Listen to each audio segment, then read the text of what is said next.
Okay, welcome everyone to this week's Rising Tide Foundation study group workshop. I got Sam Lebriere coming on, where we are continuing our deep dive into the mind of Alexander Hamilton specifically, but the American system more broadly, that was innovated and taken to a new level with Hamilton's innovations in political economy, which have been completely, I mean, people talk about it. I think that's about as far as you can go, even in major mainstream universities, is talking about the existence of Hamilton as a person and certain oversimplified things he proposed and put into motion in the wake of the success of the American Revolution. But nobody really ever studies Hamilton in his own words and writings. So with that ignorance, the lack of proper scholarship, which has created a lazy-mindedness among academia, amongst the general population, there's an openness to receive slander and spin and reframing of narratives of history that try to paint Hamilton as a Rothschild stooge, which is something I believed in. I'll just disclaimer, I believed this for many years as well, having watched the Money Masters, having, drank certain Kool-Aids that had tried to put Hamilton in the same basket as, Woodrow Wilson, the creators of the Federal Reserve. They tried to paint the national bank that he innovated and created as the same thing as a private Rothschild bank, just like the Federal Reserve was, in opposition to true patriots like Andrew Jackson and Jefferson. The reality is so much more sophisticated and so much different from what these oversimplified narratives have portrayed. And I think over the past few weeks, first in reading through the two-part session of Lyndon LaRouche's In Defense of Treasury Secretary Hamilton, and now in the first two, today's the third, but we've read two sessions of his report on the subject of manufacturers. I think we've got a sense of the sophistication of ideas and also an appreciation for the nature of the battleground internationally as well as in the United States that the founding fathers were facing in the first early years of the Republic, especially after the Constitutional Convention. And of course, today, looking at the approach of empire, it's very clear to see how it is that Africa has been kept underdeveloped, how it's been kept subjugated as a nation purely defined around resource extraction and maybe to a certain degree cheap labor, but no actual industrial development has been permitted as a matter of policy for Africa for well over a century. Same thing for much of Asia, same thing for much of South America. There has been a conscious policy top down to keep these countries as underdeveloped as possible so that their resources could be better exploited, so that their populations could be better exploited for, again, cheap labor, sweatshops, slave labor in the modern age. People say slave labor is completely over, and it's like, well, a lot of people are working for 25 cents a day. You call that not slavery? I mean, most of Africa doesn't have electricity even today, So no, it's just taken on a new form under a feudalism masquerading as a type of capitalism veneer, but it's not really capital because we're not creating capital. So how could it be capitalism? It's really feudalism. And this is the same sort of argument, the same arguments that have been put to Africa today over the past decades to keep them from developing is the same arguments that were put to the early US colonists and founding fathers who were told by the British, well, it's better. Adam Smith, our British imperial philosopher extraordinaire, has proven that life will be more lucrative for you if you do nothing. Laissez-faire, right? If the national government play no role in the destiny or orientation of your economic life. Just simply let things be, let the markets find their prices, let people pursue pleasure, avoid pain, maximize profit, buy low, sell dear, one of the key rules of Smith's theories of economic value. And ultimately, in that same theory, there was the idea that if you don't already have manufacturing as a society, you're better off not having manufacturing because you would make more money just extracting wealth from the land as an agrarian society. And what Alexander Hamilton directs to these proponents of this crappy theory, which has never worked, he basically says, well, okay, if that were true, um, if that were true, then we're screwed. First of all, because how did Britain grow their manufacturing? Since Britain has the monopoly in the transatlantic of manufactured goods, how do they grow it? Did they do with the thing that Smith is proposing? No, they used protectionism. They used a dirigistic form of credit. So how could we possibly have our own manufacturing, which when every time we try, Britain is able to flood our markets with cheap goods, which is what was done for over 100 years before the revolution. Every time America tried to produce their own horseshoes or own textiles or anything, Britain would immediately flood the market with cheap goods, undercutting the local producers and keep America subjugated. So he said, well, ultimately this theory is nice in words, but it doesn't work that way. And he made a point that, oh yeah, that was it, that one of the ideas is of Smith, which is also adopted by many other British theorists, is that by letting things just be, you will have development, and that development will reach an optimal point of a threshold where the population growth will be just so flourishing and abundant, like swimming in abundance, that at that point, when that happens, by just having an agrarian society, no manufacturing, no factories, then you will have manufacturers, because you'll have so many people at that point in the future that people can then get off the farms and work in other fields like manufacturing and industries. That is not how anything ever works either. You need to develop in order for your population to increase in quantity and quality, as Hamilton demonstrates and as LaRouche demonstrated before that. So the last week's reading, we ended it on the third point. So he said, okay, there are 3 arguments against manufacturing. Again, or there are many, but of the 3 key points here, 3 arguments against, he said one is, some people say we have a scarcity of hands, right? We don't have enough people because everybody should be working the farms. They said, well, that's not true. Just look at, he basically took a basic survey of America and he's like, yeah, there's some areas where everybody needs to work on the farms, but in a lot of areas, we already have people who can't work on the farms. The lands are not that compatible with a lot of farming. So what are they going to do? So obviously we already have plenty of people who are qualified to be trained to work in manufacturing and machinery. The second thing was dearness of labor. They said labor costs are too high. And he proved that that was actually not true either.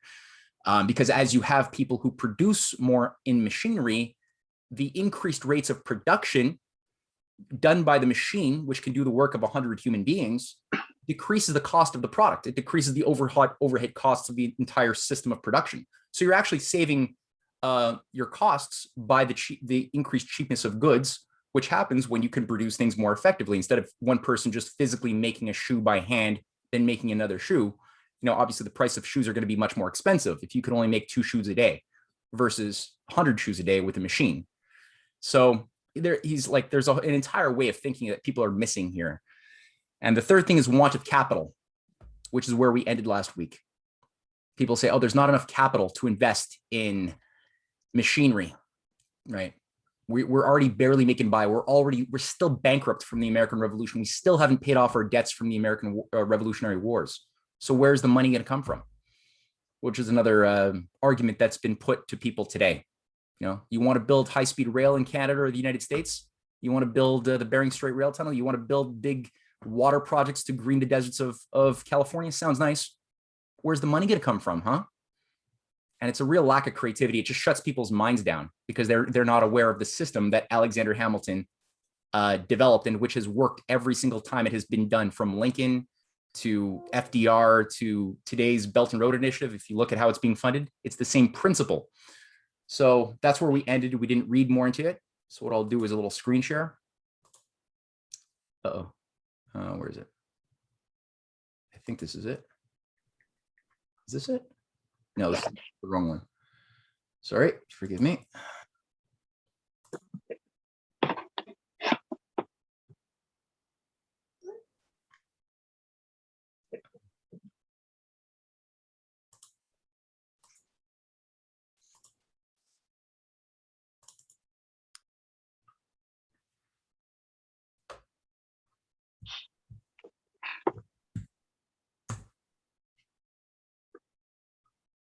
There it is. Okay, 1 second. I do apologize for this little holdup.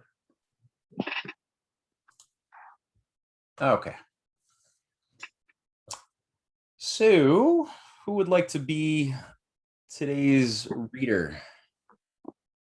We're at, as to the third item, or the articles of wages, the comparison certainly turns against the United States, though as before observed, not in so great a degree as is commonly supposed. I believe that's where we ended.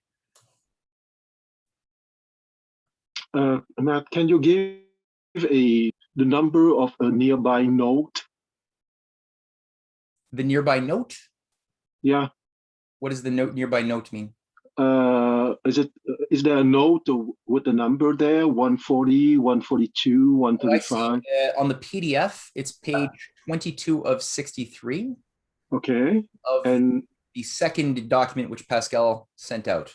Yeah, but try to find a number for a node. Because all of the notes, Quan, from the new documents. There's no more notes. Oh, Pascal removed the notes for easier reading. Yeah. Okay. Okay. Okay. Sorry about that. Pascal, would you like to read?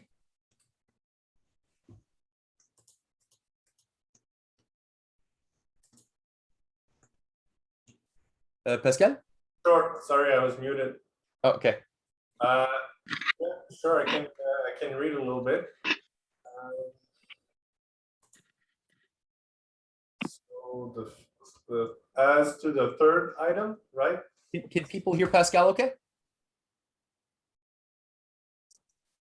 Yeah. Okay. Yeah, I think it's okay. All right. Otherwise, I can bring the. I can probably bring the. 1 sec. I'll just bring the microphone a bit closer. Yeah, maybe just a little bit closer for people listening in their car, driving or something.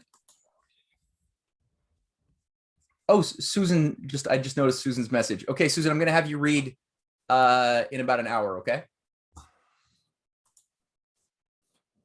Great. Thank you. Okay, can you hear me well? Yes, very well. Okay. So, as to the third item, or the article of wages, the comparison certainly turns against the United States, though, as before observed, not in so great a degree as is commonly supposed. The fourth item is alike applicable to the foreign and to the domestic manufacture. It is indeed more properly a result than a particular to be compared. But with respect to all the remaining items, they are alone applicable to the foreign manufacture, and in the strictest sense, extraordinaries, constituting a sum of extra charge on the foreign fabric, which cannot be estimated at less than from 15 to 30% on the cost of it at the manufacturing. Sorry. This sum of extra charge may confidently be regarded as more than a counterpoise for the real difference in the price of labor, and is a satisfactory proof that manufacturers may prosper in defiance of it in the United States. I get some feedback. Okay, got it. Okay. To the general allegation connected with the circumstances of scarcity of hands and dearness of labor, that extensive manufactures can only grow out of a redundant or full population, it will be sufficient to answer generally that the fact has been otherwise, that the situation alleged to be an essential condition of success has not been that of several nations at periods when they had already attained to maturity in a variety of manufactures. The supposed want of capital for the prosecution of manufactures in the United States is the most indefinite of the objections which are usually opposed to it. It is very difficult to pronounce anything precise concerning the real extent of the moneyed capital of a country, and still more concerning the proportion which it bears to the objects that invite the employment of capital. It is not less difficult to pronounce how far the effect of any given quantity of money as capital, or in other words, as a medium for circulating the industry and property of a nation, may be increased by the very circumstance of the additional motion, which is given to it by new objects of employment. That effect, like the momentum of descending bodies, may not improperly be represented as in a compound ratio to mass and velocity. It seems pretty certain that a given sum of money in a situation in which the quick impulses of commercial activity were little felt would appear inadequate to the circulation of as great a quantity of industry and property as in one in which their full influence was experienced. It is not obvious why the same objection might not as well be made to external commerce as to manufactures, since it is manifest that our immense tracts of land, occupied and unoccupied, are capable of giving employment to more capital than is actually bestowed upon them. It is certain that the United States offer a vast field for the advantageous employment of capital, but it does not follow that there will not be found, in one way or another, a sufficient fund for the successful prosecution of any species of industry which is likely to prove truly beneficial.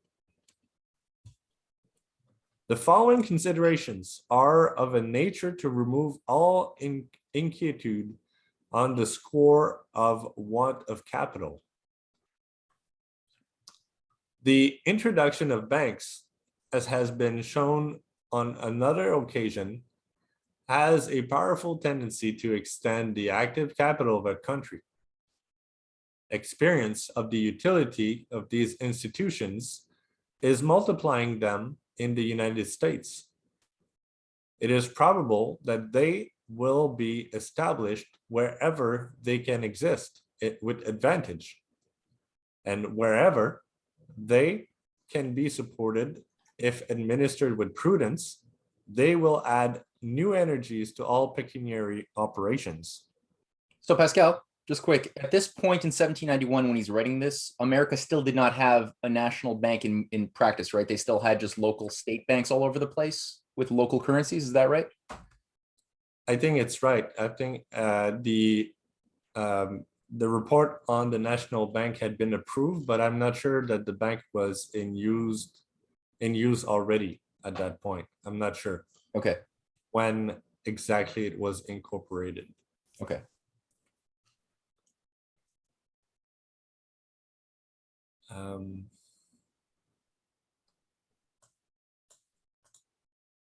Oh, sorry, I lost my... The aid of foreign capital? Yeah, okay. The aid of foreign capital may safely and with considerable latitude be taken into calculation. Its instrumentality has been long experienced in our external commerce, and it has begun to be felt in various other modes. Not only our funds, but our agriculture and other internal improvements have been animated by it. It has already, in a few instances, extended even to our manufactures. Yeah, so just so people keep in mind, the thing you're holding in is he's solving the problem of where is the credit, where is the revenue and the credit going to come from to develop, right? Because there's certain limits. So the two sources is that internally, domestically, we could create banks, and he's obviously talking about the creation of a national banking system that could then emit credit or extend credit for the purpose of developing your nation. And the other place is the revenue you get from foreign investments, foreign capital.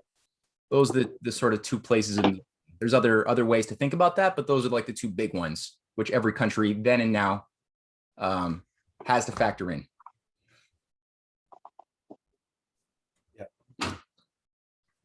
It is a well-known fact that there are parts of Europe which have more capital than profitable domestic objects of employment. Hence, among other proofs, the large loans continually furnished to foreign states. And it is equally certain that the capital of other parts may find more profitable employment in the United States than at home. And notwithstanding, there are weighty inducements to prefer the employment of capital at home, even at less profit, to an investment of it abroad, though it with greater gain. Yet, these inducements are overruled either by a deficiency of employment or by a very material difference in profit. Both these causes operate to produce a transfer of foreign capital to the United States. It is certain that various objects in this country hold out advantages which are with difficulty to be equaled elsewhere. And under the increasingly favorable impressions which are entertained of our government, the attractions will become more and more strong. These impressions will prove a rich mine of prosperity to the country if they are confirmed and strengthened by the progress of our affairs. And to secure this advantage, little more is now necessary than to foster industry and cultivate order and tranquility at home and abroad. It is not impossible that there may be persons disposed to look with a jealous eye on the introduction of foreign capital, as if it were an instrument to deprive our own citizens of the profits of our own industry. But perhaps there never could be a more unreasonable jealousy. Instead of being viewed as a rival, it ought to be considered as a most valuable auxiliary, conducing to put in motion a greater quantity of productive labor and a greater portion of useful enterprise than could exist without it. It is at least evident that in a country situated like the United States, with an infinite fund of resources yet to be unfolded, every farthing of foreign capital which is laid out in internal ameliorations and in industrial establishments of a permanent nature, is a precious acquisition. Yeah, just quickly here, a lot of people, as you could imagine, were making the argument that the United States should not have any financial relationship with other countries because of the existence of usury. And so these arguments are limited because the usurers, those who want to lend with absurd interest to keep you a debt slave, always wanted certain types of economic norms in place in the recipient countries that would receive their loans, kind of like what we have in a more refined way with the IMF or the World Bank, right? People are used to seeing the economic hitman approach in our modern age. Well, that's not a new thing. That was also going on way back then too. So what Hamilton is saying is, well, no, we shouldn't just discount the existence of foreign loans just because that exists, because he said, if you focus on keeping control of how the money is used once it is received, then you can create more abundance that extinguishes the debt and the interest on the debt, as long as you don't just, like let's say what we do today to Greece or a lot of the poor countries is we say, we'll give you a loan, says the IMF, to the poor country, but only on the condition that you only use it to service your old debt repayments, with the conditionalities that you privatize more of your life, right? And you pay these absurd interest rates that are only going to sink you deeper underwater. Whereas Hamilton is saying, if you use this with wisdom, you could cultivate industries and increase your productive powers to create more abundance that will extinguish the debt and then create extra free energy on top of that to reinvest back into your society. So it's all a question of your attitude and frame of mind of how you're using the money. So that's also a reason why Hamilton is slandered today, because he was open to foreign loans, whereas other people who are more isolationist in their leanings wanted to just cut America off completely of international chemistries. So that's also just a subtlety to keep in mind.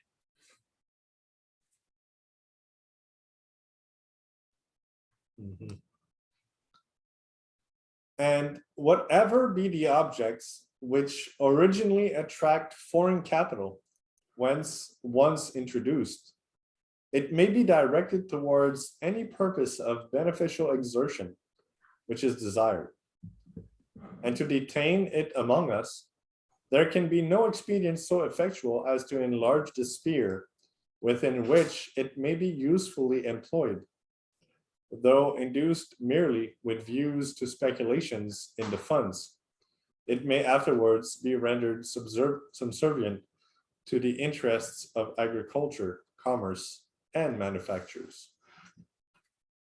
But the attraction of foreign capital for the direct purpose of manufactures ought not to be deemed a chimerical expectation. There are already examples of it, as remarked in another place. And the examples, if the disposition be cultivated, can hardly fail to multiply. There are also instances of another kind, which serve to strengthen the expectation. Enterprises for improving the public communications by cutting canals, opening the obstructions in rivers, and erecting bridges have received very material aid and from the same source. When the manufacturing capitalist of Europe shall advert to the many important advantages which have been intimated in the course of this report, he cannot but perceive very powerful inducements to a transfer of himself and his capital to the United States. Among the reflections which a most interesting peculiarity of situation is calculated to suggest, it cannot escape his observation as a circumstance of moment in the calculation that the progressive population and improvement of the United States ensure a continually increasing domestic demand for the fabrics which he shall produce, not to be affected by any external casualties or vicissitudes. But while there are circumstances sufficiently strong to authorize a considerable degree of reliance on the aid of foreign capital towards the attainment of the object in view, it is satisfactory to have good grounds of assurance that there are domestic resources of themselves adequate to it. It happens that there is a species of capital actually existing within the United States, which relieves from all inquietude on the score of want of capital. This is the funded debt. The effect of a funded debt as a species of capital has been noticed upon a former occasion, but a more particular elucidation of the point seems to be required by the stress which is here laid upon it. Okay, this is key now, which also comes into play with the creation of the national bank, which is what is the difference between a credit system versus a debt-based monetary system. They're two opposing systems of organizing society. And most people think of credit, they think of like my Visa card, my credit card, which is purely something to get me into debt when I buy things. That is a very limited and not true idea of credit per se, because what he's talking about with this form of capital that is created through a funded debt, he means something very different.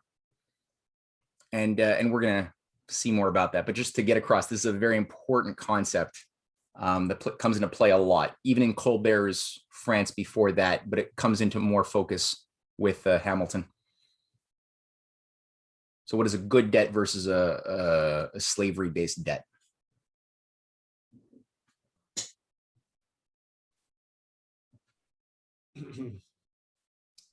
So this shall accordingly be attempted. Public funds answer the purpose of capital from the estimation in which they are usually held by moneyed men, and consequently from the ease and dispatch with which they can be turned into money. This capacity of prompt convertibility into money causes a transfer of stock to be in a great number of cases equivalent to a payment in coin.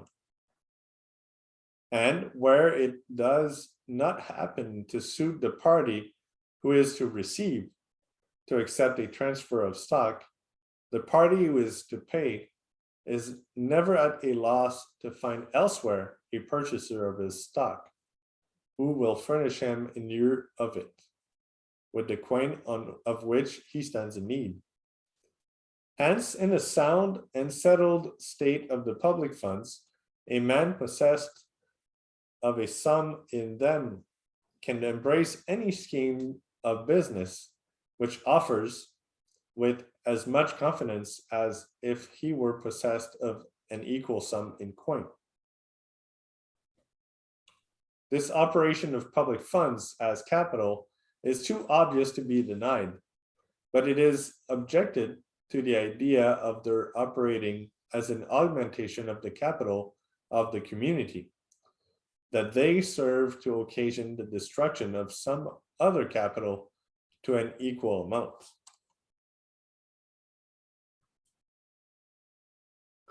The capital which alone they can be supposed to destroy must consist of the annual revenue, which is applied to the payment of interest on the debt and to the gradual redemption of the principal, the amount of coin which is employed in circulating the funds, or in other words, in effecting the different alienations which they undergo.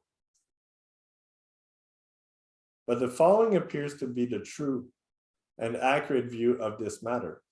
So just quick, sorry, I'm going to jump in a couple of times here. There's a problem with mathematical balance your budget, balance the debt, pay the debt. This fixation that we have, and again, this is a big thing in the IMF and the World Bank today, which is that we'll give you a loan with this interest, but you have to pay it before you can actually take the time to cultivate this sort of production which would be required to improve your society. So in effect, you're always being forced to balance your budget, right? Use fiscal austerity, cut the budget, whatever, to pay the debt. So there's this idea of your revenue of your society, the taxes you draw from your society, whatever revenue your society can create is being, it's offsetting the debt plus the interest on the debt you incur all the time. So you're always stuck in this mathematical cage of equilibrium. Whereas there's something more, right? There's a way to create more energy than the debt creates originally. And that's, again, a theme that keeps on coming back throughout Hamilton's entire life, is teaching people to think in this way. This is one example.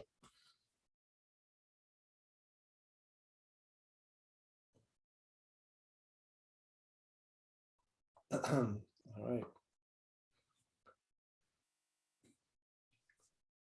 First, as to the point of the annual revenue requisite for payment of interest and redemption of principal, as a determinate proportion will tend to perspicuity in the reasoning, let it be supposed that the annual revenue to be applied, corresponding with the modification of the 6% stock of the United States, is in the ratio of 8 upon the 100.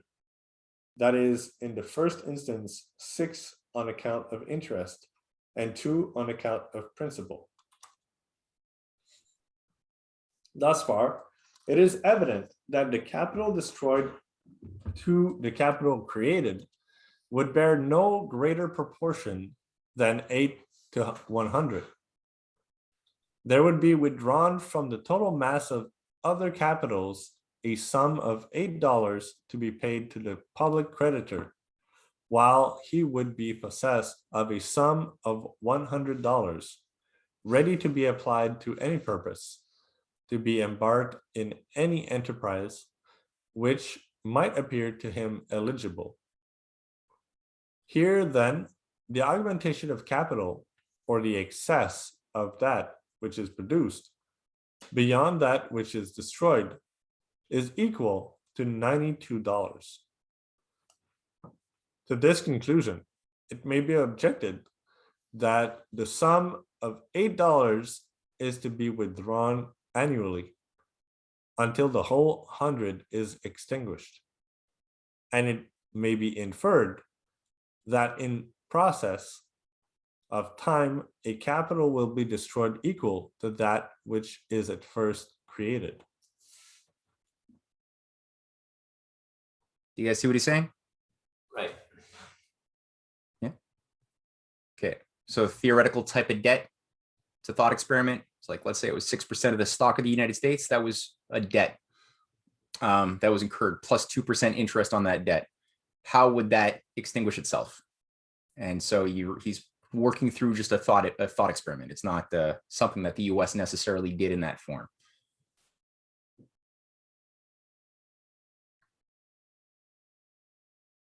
Right.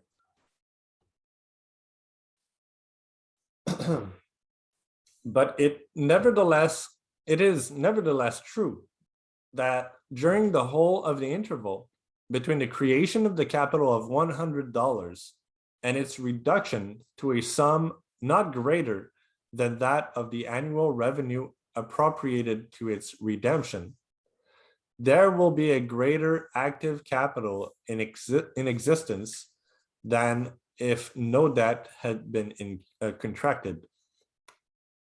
The sum drawn from other capitals in any 1 year will not exceed $8, but there will be at every instant of time during the whole period in question a sum corresponding with so much of the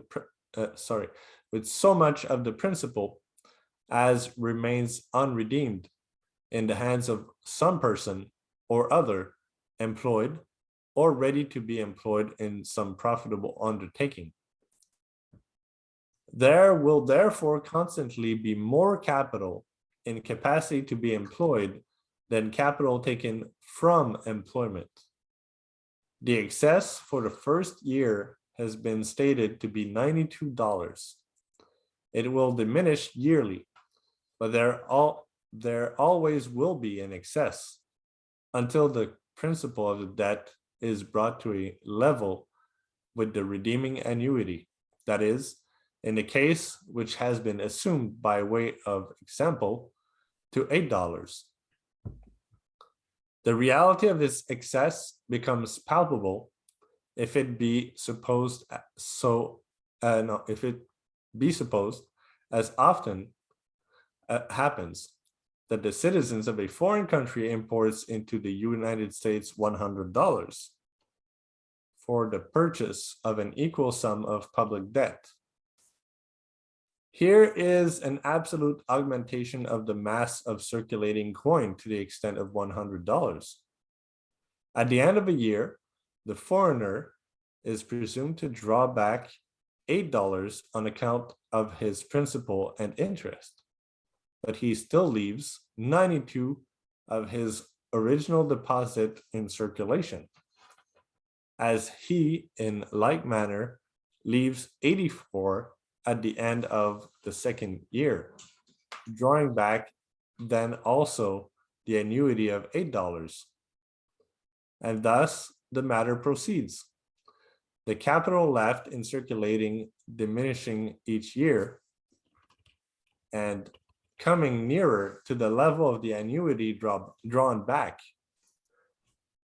There are, however, some differences in the ultimate operation of the part of the debt which is purchased by foreigners, and that which remains in the hands of citizens.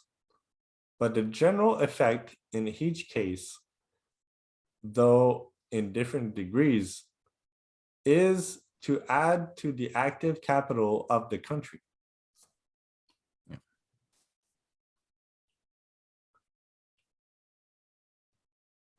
If anybody wants to at any point stop, ask a question, or throw in a thought, go for it. Yeah, and if anybody wants to keep on reading, I think, I don't mind. I think Susan had volunteered. Yeah, sure. Good. Oh, sorry, Susan, you're on mute. Yeah, I can, but I actually would like if we could go back a paragraph or two. Yes. But being the first time I've been here or spoke up, I feel a little bit ignorant. You said in the last one, that sometimes we have a little difficulty processing the old English manner of writing. But he's basically describing, I think, like today we can buy government bonds. Yeah. Isn't that pretty much what he's talking about? Can't remember the term it was, but Funded debts or there you go. the stocks of the nation. Yeah, he's talking about So if everybody pays in a little bit and buys the bond, the capital that they get to use, the whole idea of investing in the future, that manufacturing is investing in the future just as much as your seed in the ground is. Mm-hmm. That's what it's expressing, right? That's the sense I get. That's the sense I get. Like from your discussion of last week, probably a page back from where we are, the thing that really got me interested in trying to join the conversation was he was describing that a farmer, and I think everybody tripped a little bit over the word, if he is remiss, a farmer, even if he is rather lax in his practices, can still have a harvest. But someone engaged in manufacturing, they can't be that. They have to keep working. And their output is commensurate with what they put into it. So to be employed in manufacturing actually takes more character, more quality of a person. More risk. Would you say there, Paul? You said more risk as well? More risk. Just simply more risk. Same thing as Susan's mentioning. It comes into play, I suppose. Yeah, I mean, it's there's yeah, okay. Can you say a bit more about why you just said risk? How do you mean that? Well, I think what Susan is saying with the farmer is that, correctly too, that a farmer is likely to have, a crop every year, whether they're good farmers or bad farmers. So there's something to see at the end of the day. But in almost any manufacturing, there's the risk of, producing too much and not selling enough and incurring too many costs therefore. So there's an element of risk in manufacturing. I don't want to say that's not present in agriculture, but it is a factor, however marginal. Exactly. And we can also take in the other sense nowadays, maybe during the last 20 years, if you have 20 millions to invest, for example, it's much better to put those 20 millions in real estate or in insurance or in oil industries rather than to create a manufacturing something, okay? Because you need to interview the engineers, the workers, and so on. It's much, much more complicated. So it's something that needs more, you need to be more devoted to your endeavor than only to make a speculation, okay, or having insider information, okay?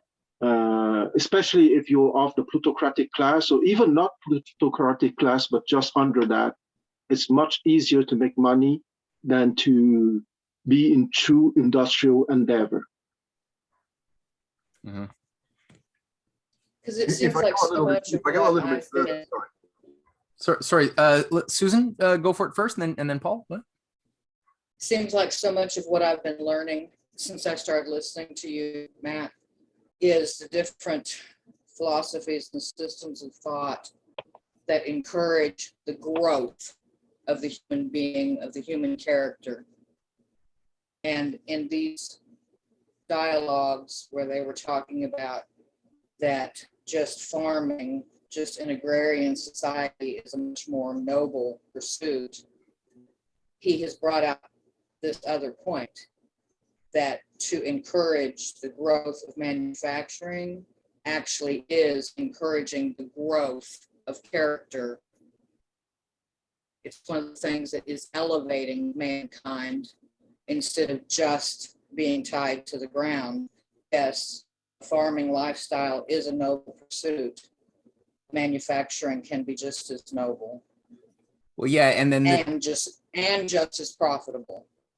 Yeah, and together, neither one could be treated in a vacuum because they both together create a whole which is more than the sum of either one would be by themselves, right? Because now the manufacturer has a direct relationship and a magnetism that changes the polarization of the farmer, because now the farmer is able to not only sell their goods more closely to somebody who is now producing the machinery that they're going to be using, the material that they're going to be wearing and deploying in their farm, but so you have a dynamic equilibrium created between the two that can now improve in ways that neither one could improve on individually. So it's this this harmony of interests, which the whole American system is based upon the idea of win-win. How do you create more abundance in such a way that everybody wins, not necessarily in the same mathematical degree, but in varying degrees, everybody benefits by certain ways of doing things, which is better to have, a society that has both, that can produce food and industry for itself, and then the excess can be traded fairly with other countries, rather than just having one country do one thing, one country doing another thing, and the only people who are sovereign are the middlemen above the nations who control the levers, right? It's a very different equation. Yeah. Teamwork is the most difficult thing for human. Yes. Yep. Biggest payoff, most difficult.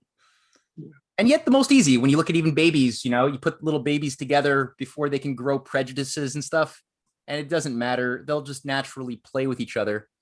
But for adults, you need something glorious. Okay. For example, the NASA program is something glorious, or the industrialization of a country, that's something glorious. So what is spontaneous for babies is not spontaneous for adults. So the glorious stuff is the thing that is needed to put adults together and for teamwork. Well said. So where were we? Were you going to have me read? Yeah. Where were we? I think it was, shoot. You guys remember where we left off here? I want to say it's hitherto. Yeah, the reasoning has proceeded, etc. Wait, what? It's not here? It's not hitherto. Oh, the reasoning. No, you're right. It's a hitherto. The reasoning has proceeded on the concession, etc. Hitherto, the reasoning has proceeded on a concession of the position that there is destruction of some other capital to the extent of the annuity appropriated to the payment of the interest and redemption of the principal of the debt, but in this too, much has been conceded. There is at most a temporary transfer of some other capital to the amount of the annuity from those who pay to the creditor who receives, which he again restores to the circulation to resume the offices of a capital. This he does either immediately by employing the money in some branch of industry, or immediately by lending it to some other person who does so employ it, or by spending it on his own maintenance. In either supposition, there is no destruction of capital. There is nothing more than a suspension of its motion for time. That is, while it is passed from the hands of those who pay into the public coffers and then through the public creditor into some other channel of circulation. When the payments of interest are periodical and quick and made by instrumentality of banks, the diversion or suspension of capital may almost be denominated momentary. Hence, the deduction on this account is far less than it at first sight appears to be. There is evidently, as far as regards the annuity, no destruction nor transfer of any other capital, that portion of the income of each individual, which goes to make up the annuity. The land which furnishes the farmer with the sum which he is to contribute remains the same, and the like may be observed of other capitals. Indeed, as far as the tax, which is the object of contribution, as frequently happens when it does not oppress by its weight, may have been a motive to greater exertion in any occupation. It may even serve to increase the contributory capital. This idea is not without importance in the general view of the subject. Just quick, what does the word annuity mean, please? Well, the interest Okay. from 1 year. Yeah. Okay. Merci. It remains to see what further deduction ought to be made from the capital which is created by the existence of the debt on account of the coin, which is employed in its circulation. This is susceptible of much less precise calculation than the article which has been just discussed. It is impossible to say what proportion of coin is necessary to carry on the alienations which any species of property usually undergoes. The quantity indeed varies according to circumstances, but it may still without hesitation be pronounced from the quickness of the rotation, or rather of the transitions, that the medium of circulation always bears but a small proportion to the amount of property circulated. And it is thence satisfactorily deducible that the coin employed in the negotiations of the funds, and which serves to give them activity as capital, is incomparably less than the sum of the debt negotiated for the purposes of business. It ought not, however, to be omitted that the negotiation of the funds becomes itself a distinct business, which employs, and by employing diverts a portion of the circulating coin from other pursuits. But making due allowance for this circumstance, there is no reason to conclude that the effect of the diversion of coin in the whole operation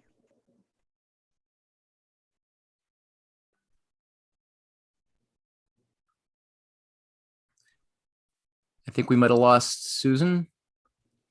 Yeah. Nope, I ran out of words to read. There we go. Oh, Susan. But making due Hey, allowance for this. Susan. Yep. Hey, you're great. Your reading is wonderful, but the problem is that the connection of your internet is weak, and so it's a bit choppy. Yeah, it's unfortunate. I'm sorry. You are a very good reader. I actually see the talent, but I think we should get another reader just because the flow was so choppy. Maybe starting with but making due allowance. Very much so. Hard enough to understand what we're reading without it being choppy. I apologize for my bad connection. Not your fault. Not your fault. It's okay. Who would like to pick up the baton?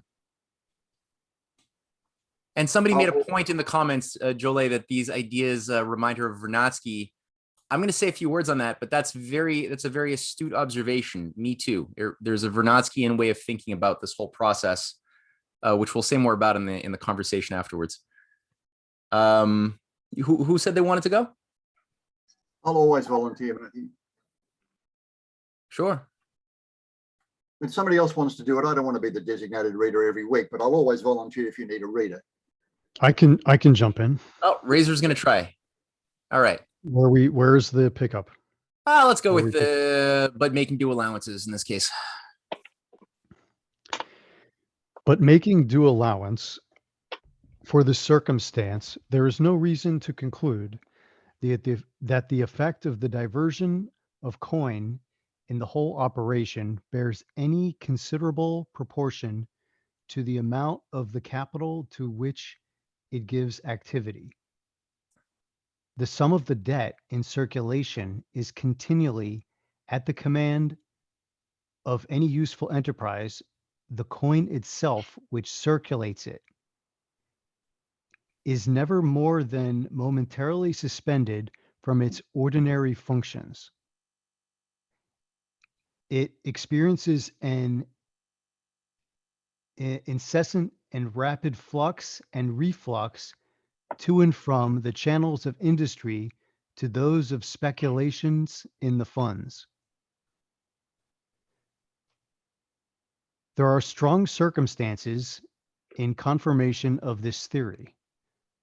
The force of moneyed capital, which has been displayed in Great Britain, and the height to which every species of the industry has grown up under it, defy a solution from the quantity of coin which that kingdom has ever possessed.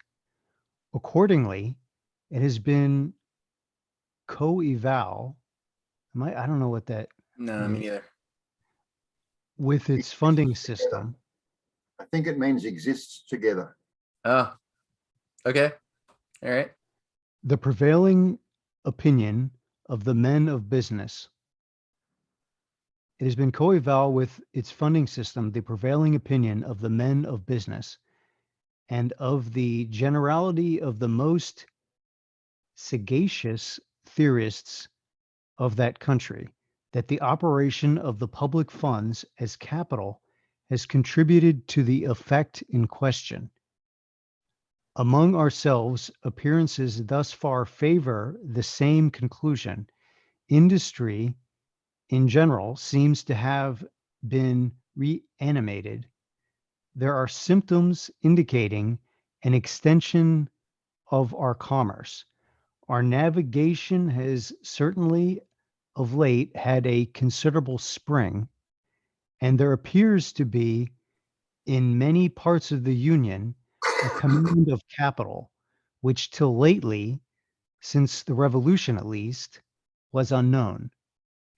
But it is at the same time to be acknowledged that other circumstances have concurred, and in a great degree, in producing the present state of things, and that the appearances are not yet sufficiently decisive to be entirely relied upon.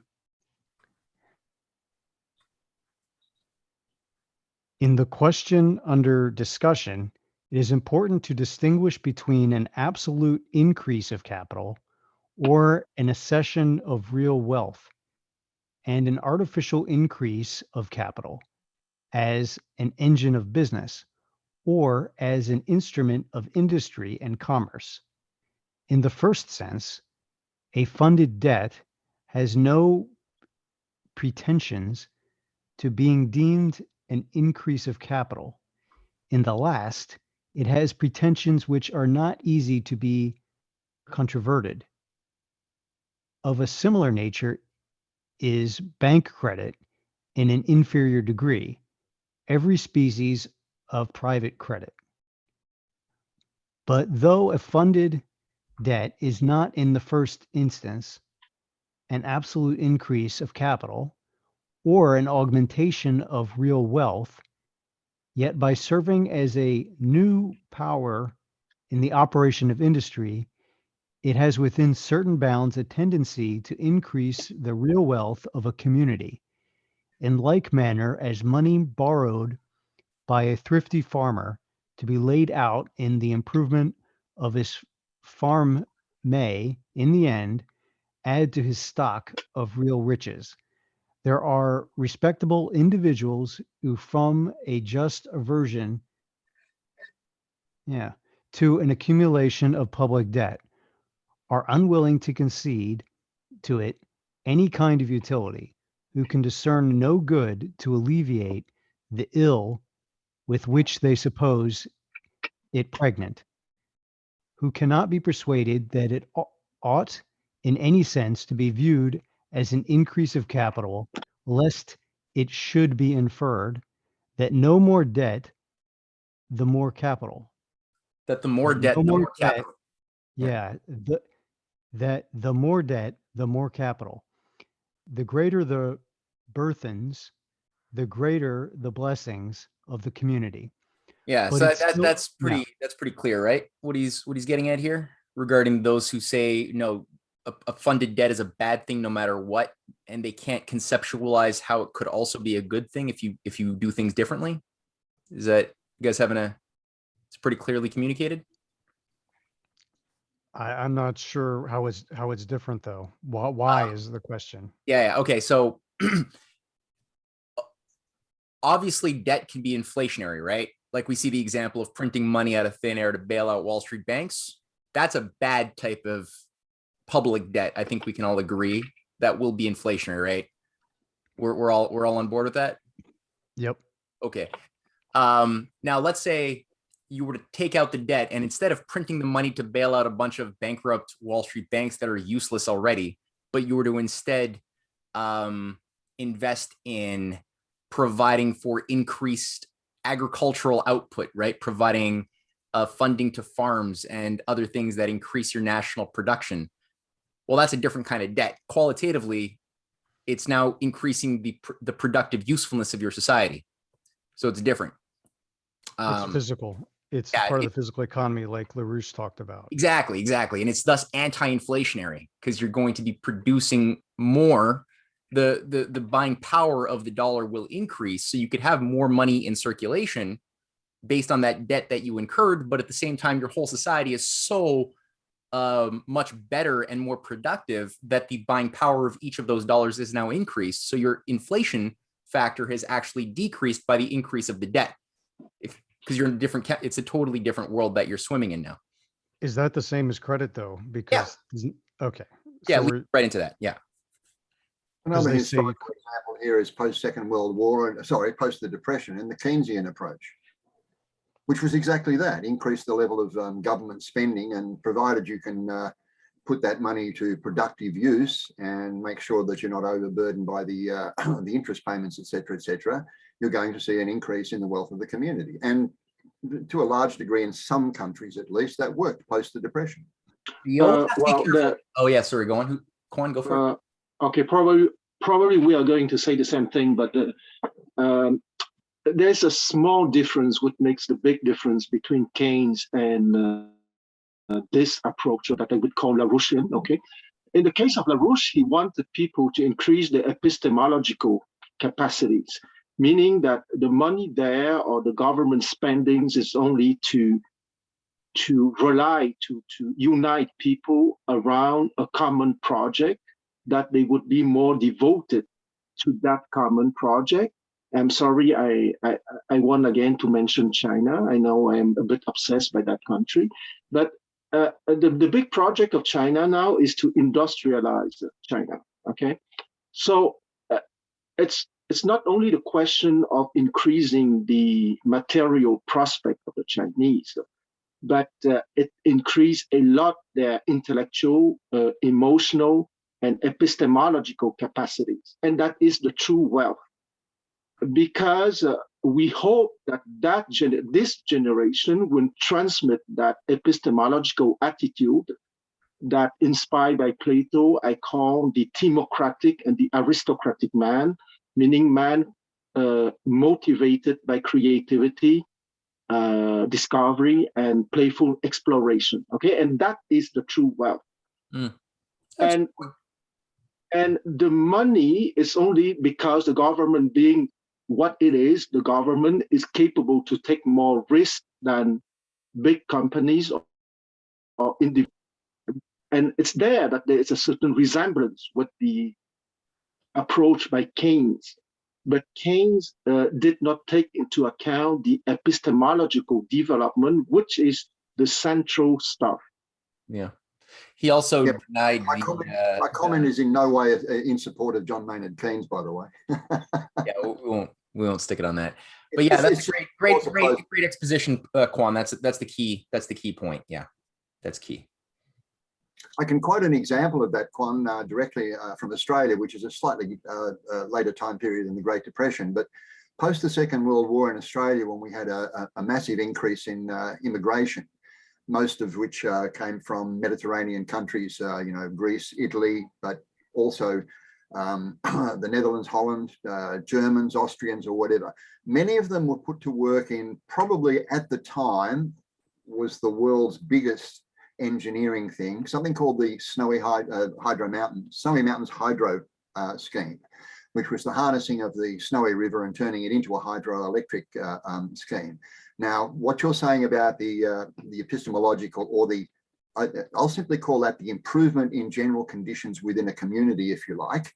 That's very broad, I know. One of the direct results of that scheme for all of these people, many of which who came to Australia, no English or anything like that, was to provide a sense of community amongst them. And when the project was finished, to absorb those people into the community, which, kind of a multiculturalism, if you like, gave them all a sense of belonging to the country, having worked on such a big scheme, and an acceptance amongst the general population. It was a win-win-win-win-win thing all round. And the project still exists. They're still drawing hydroelectricity from the Snowy Mountains. Exactly.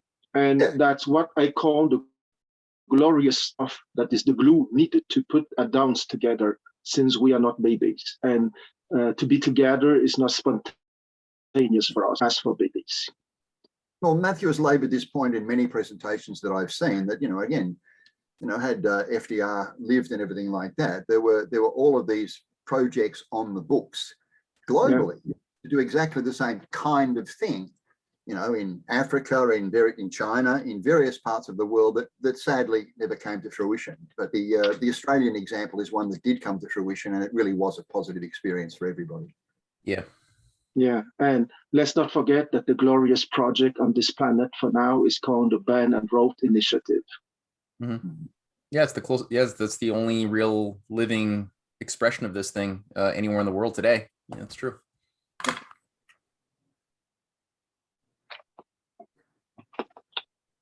Rizzer? Yes. Okay. Let's see. Where did we leave off? I forget. But is it Bud interest? Yeah. That's a good spot. Yeah. But they were funded debt. Let me try to make it. But it interests the public councils to estimate every object as it truly is, to appreciate how far the good in any measure is compensated by the ill, or the ill by the good. Either of them is seldom unmixed. Neither will it follow that an accumulation of debt is desirable, because a certain degree of it operates as capital. There may be a plethora in the political as in the natural body. There may be a state of things in which any such artificial capital is unnecessary. The debt too may be swelled to such a size as that the greatest part of it may cease to be useful as a capital, serving only to pamper the dissipation of idle and dissolute individuals, as that the sums required to pay the interest upon it may become oppressive and beyond the means which a government can employ consistently with its tranquility to raise them, as that the resources of taxation to face the debt may have been strained too far to admit of extensions adequate to exigencies which regard the public safety. Yeah. So not all debts should be considered boundless. There's such a thing as a healthy bandwidth of reasonable debts you would wish to incur before it becomes prohibitory to your own aspirations to develop, right? You can have too much of a good thing. So just because it's going into the physical economy, you shouldn't overextend yourself. They should pick a certain amount to do it, and then make. Yeah. Well, yeah, it's like thinking like science. There's certain scientific parameters of your system as a system with the people at a certain rate of velocity, growth. The cycling processes all have to be considered in the mind of somebody who's properly going to carry this out responsibly, right? Where you don't want to, yeah, just put all of your resources into one area and have like an what do you call it, a hypertrophy, in one part of the economy and at the expense of the other vital parts that are needed to balance and support the harmony of the different needs, energy, Always- water, everything else that you need, right? Education. Oh, he's talking about one part of the economy, not trying to across the board just take on too much debt at one time. No, I mean you're right. I'm going off my own little thoughts here, but no, you're more correct than I am in the sense that he's speaking more general about debt as a whole per se. Another quick little comment here too, if I'm not incorrect here, is that the taxation system that they're operating under in those days didn't include income tax. Mm-hmm. Mm-hmm. So the taxation is from excise and duties and everything like that. Well, for that to be sufficient, you have to have a certain degree of, manufacturing and trade to begin with. Right. True. It's just something to keep in the back of the mind when we're considering about how they raise the resources of taxation. Mm-hmm. Very good point. Where this critical point is cannot be pronounced, but it is impossible to believe that there is not such a point. And as the vicissitudes of nations beget a perpetual tendency to the accumulation of debt, there ought to be in every government a perpetual, anxious, and unceasing effort to reduce that, which at any time exists, as fast as shall be practicable, consistently with integrity and good faith. Reasonings on a subject comprehending ideas so abstract and complex, so little reducible to precise calculation as those which enter into the question just discussed, are always attended with a danger of running into fallacies. Due allowance ought therefore to be made for this possibility. But as far as the nature of the subject admits of it, there appears to be satisfactory ground for a belief that the public funds operate as a resource of capital to the citizens of the United States, and if they are a resource at all, it is an extensive one.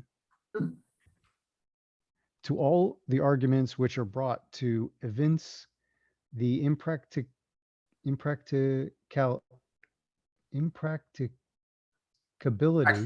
Yeah, there you go. it's not impracticality, it's impracticability Yeah.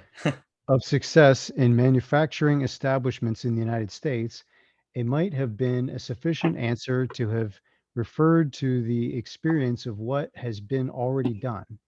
It is certain that several important branches have grown up and flourished with the rapidity which surprises, affording and encouraging assurance of success in future attempts. Of these, it may not be improper to enumerate the most considerable. Okay, he's going to just outline now the obviously different industries that have grown up in the recent years. I guess we could just read the title. You don't have to read the description about them. Skin, so that's hides and tanning. Yeah. Iron, bar, sheet, sounds like fairly raw material, but also nails. Wood, ships, cabinets, flax and hemp, cables, so they make them into ropes, and then cloth. Okay. Mm-hmm. Bricks and coarse tiles, potter. Okay. Ardent sprites and malt spirits. Yeah, I was gonna say, and malt liquors.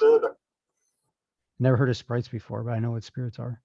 Writing and printing paper. Okay, paper. Hats, fur, wool, refined sugars, oil, animal seed. Okay, copper, brass, tin, carriages. So that's actually kind of making something more. Snuff, starch and hair. Okay.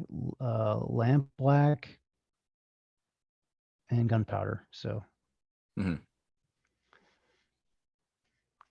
besides manufactories of these articles, which are carried on as regular trades and have attained to a considerable degree of maturity, there is a vast scene of household manufacturing, which contributes more largely to the supply of the community than could be imagined without having made it an object of particular inquiry. This observation is the pleasing result of the investigation to which the subject of the report has led, and is applicable as well to the southern as to the middle and northern states. Great quantities of coarse cloths, coatings, serges, and flannels, linsey woolsies, hosieries, hosiery of wool, cotton, and thread, coarse fustians, jeans, and muslins, checked and striped cotton and linen goods, bed ticks, coverlays and counterpanes, towel linens, coarse shirtings, sheetings, towelings, and table linen, and various mixtures of wool and cotton and flax, and are made in the household way, and in many instances to an extent not only sufficient for the supply of the families in which they are made, but for sale and even in some cases for exportation. It is computed in a number of districts that 2/3, 3/4, and even 4/5 of all the clothing of the inhabitants are made by themselves. The importance of so great a progress as appears to have been made in family manufactures within a few years, both in a moral and political view, renders the fact highly interesting. Neither does the above enumeration comprehend all the articles that are manufactured as regular trades. Many others occur, which are equally well established, but which, not being of equal importance, have been omitted. And there are many attempts still in their infancy, which, though attended with very favorable appearances, could not have been made properly comprised in an enumeration of manufactories already established. There are other articles also of great importance, which, though strictly speaking, manufacturers are omitted as being immediately connected with husbandry, such as are flour, pot, and pearl ashes, pitch, tar, turpentine, and the like. There remains to be noticed an objection of the encouragement of manufacturers of the nature different from those which question the probability of success.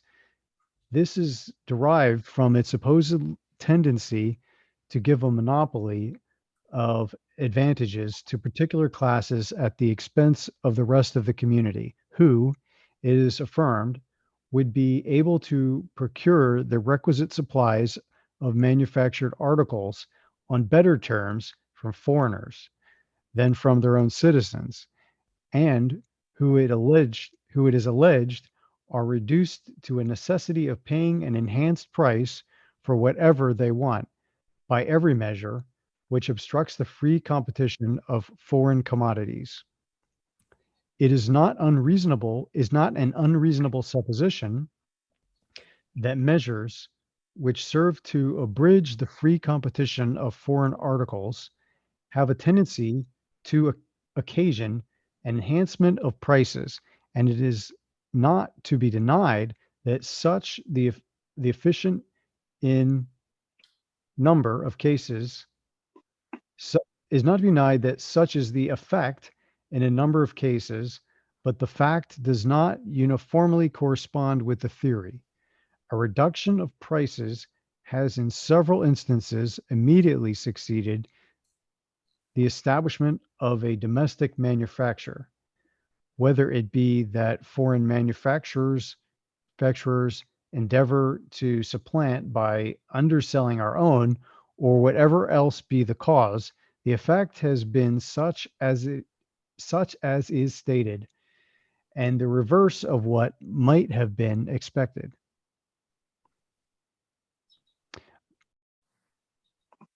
But though it were true that the immediate and certain effect of regulations controlling the competition of foreign with domestic fabrics was an increase of price, it is universally true that the contrary is the ultimate effect with every successful manufacture. When a domestic manufacturer has maintained to perfection and has engaged in the prosecution of its a competent number of persons, it invariably becomes cheaper, being free from the heavy charges which attend the importation of foreign commodities. It can be afforded, and accordingly seldom of or never fails to be sold cheaper in process of time than was the foreign article for which it is a substitute. The internal competition which takes place soon does away everything like monopoly, and by degrees reduces the price of the article to the minimum of a reasonable profit on the capital employed. This accords with the reason of the thing and with experience. Yeah, there's a William McKinley had a great quote on this, very explicit, where he said, you know, a lot of people champion free trade and buying cheap, selling dear, and he's like, well, look, the fact is, when you look at it, everywhere it's been done, quality of life always goes down because the labor of your workers has to be cheaper if the goods they produce are going to be cheaper. So you're always going to use increasing rates of slave labor in order to have cheap goods, and that goods will also be done more cheaply because they will be done with people who are less qualified, using, you know, more brute force labor. They don't have a lot of passion to be excellent at their job, and they're going to be using older and older technologies, which are again cheaper to maintain. So he says cheap goods make cheap people. We want our labor well paid.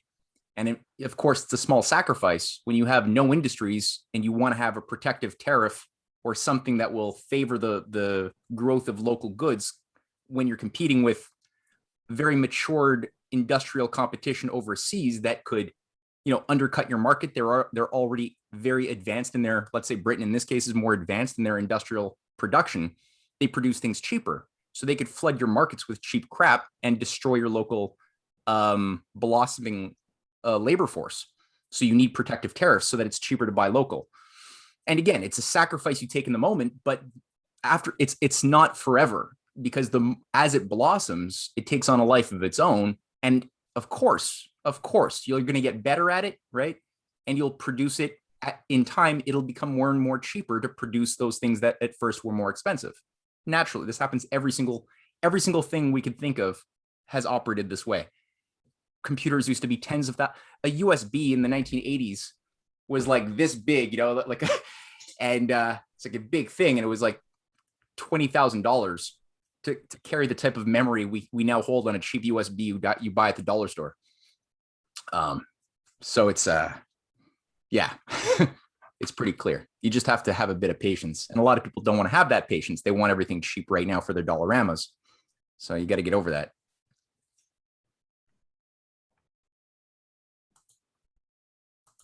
Whence it follows that it is the interest of a community with a view to eventual and permanent economy to encourage the growth of manufacturers. In a national view, a temporary enhancement of price must always be well compensated by a permanent reduction of it.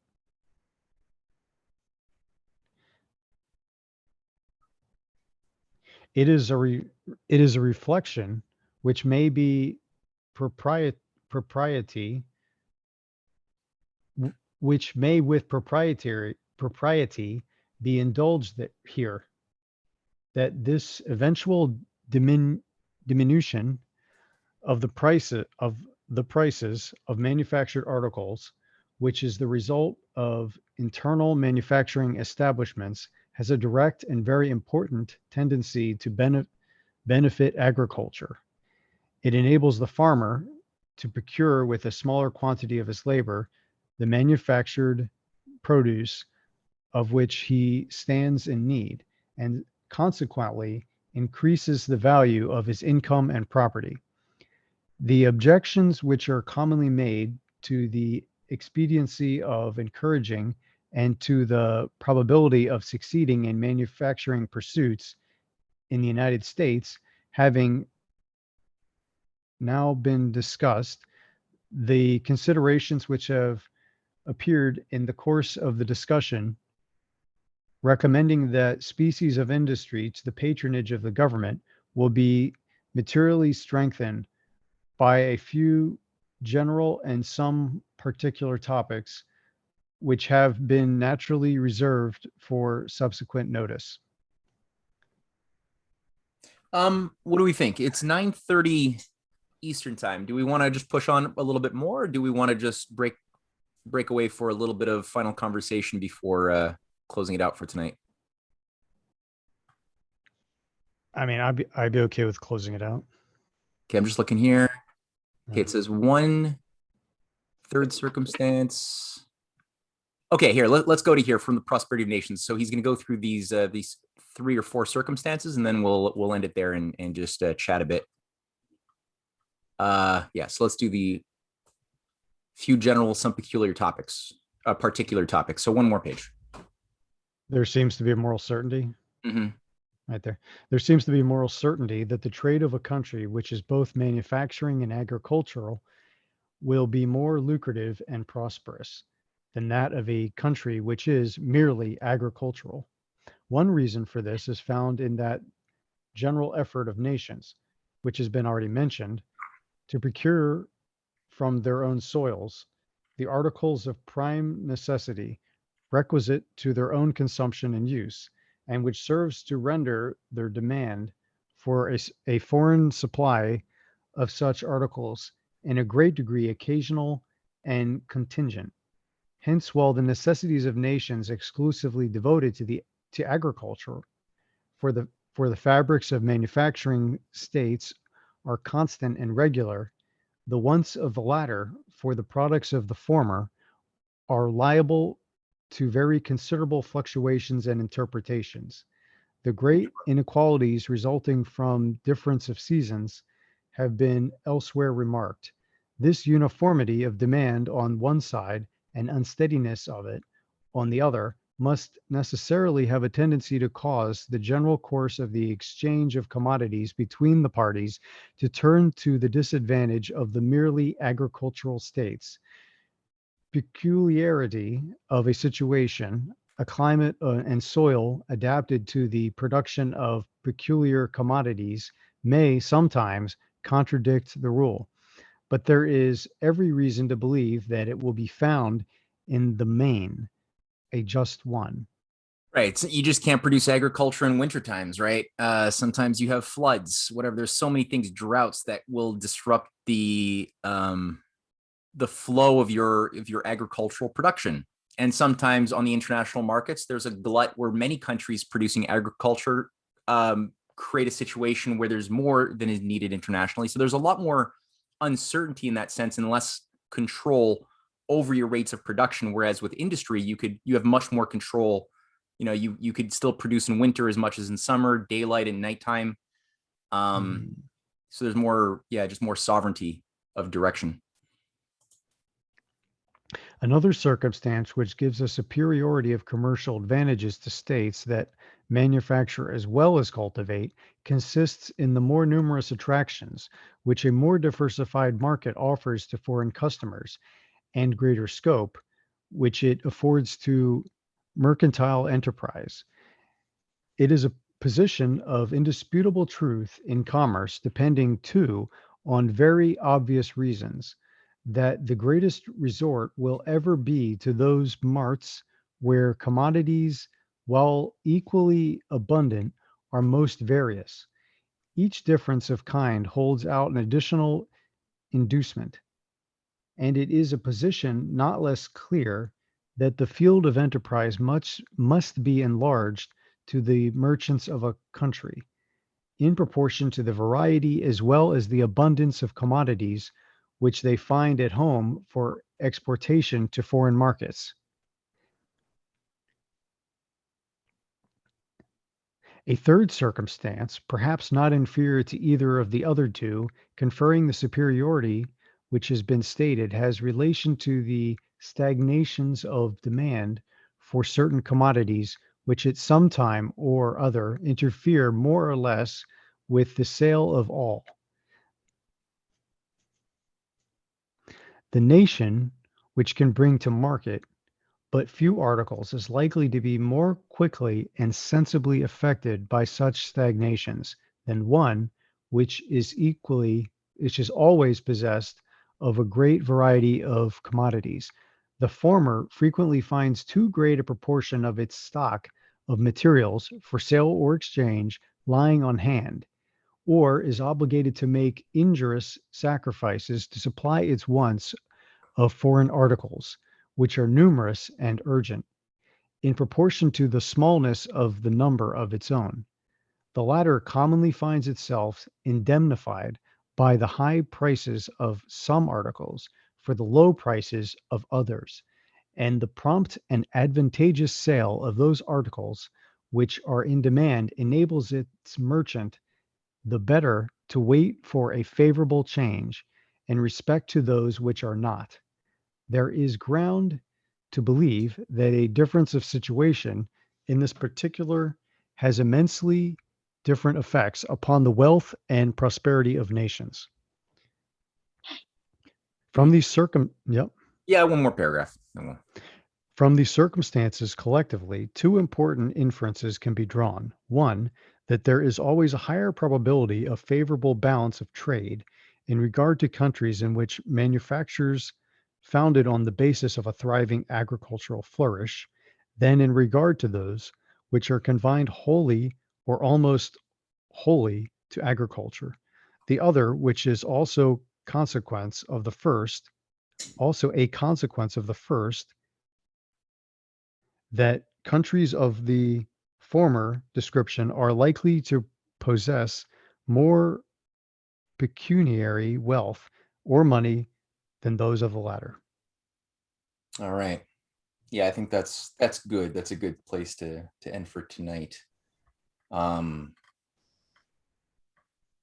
Yeah, what's just really, and again, it's good mental gymnastics to always just shoot a little bit above our comfort zone, and that's what I partially love about Hamilton too. You know, you're always going a little, you're pushing the bench press a little bit more than what we're used to doing with typical reading, which is the way the mind muscles build themselves up anyway.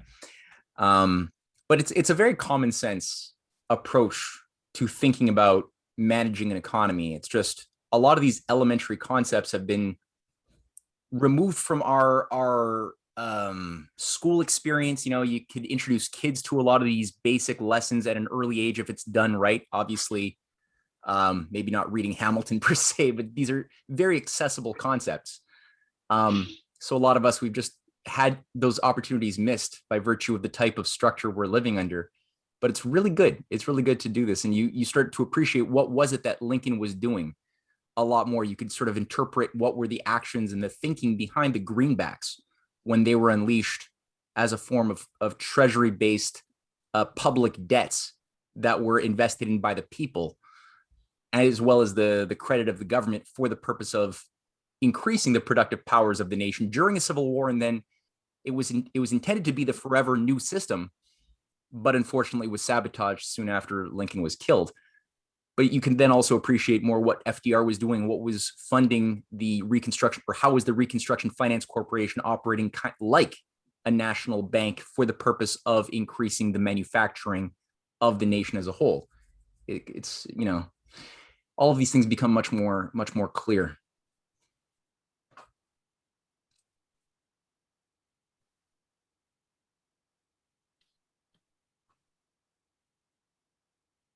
And again, what people are doing is like the Lincoln admirers in Russia around Sergei Witte, Mendeleev, also they're looking at this very thing. Like, how do you deal with the excess? You know, you freed the serfs.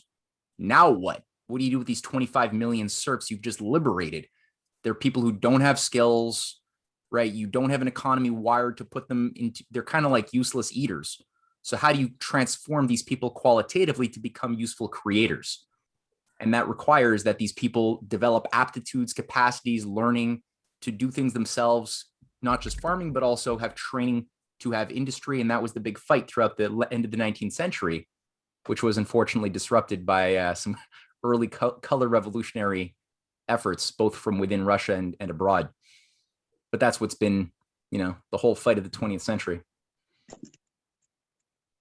I'll give another tangential comment here, if you like. If you look at the Japanese miracle post the Second World War, one of the reasons that Japan became such a massive exporter was that they invented the idea of just-in-time production.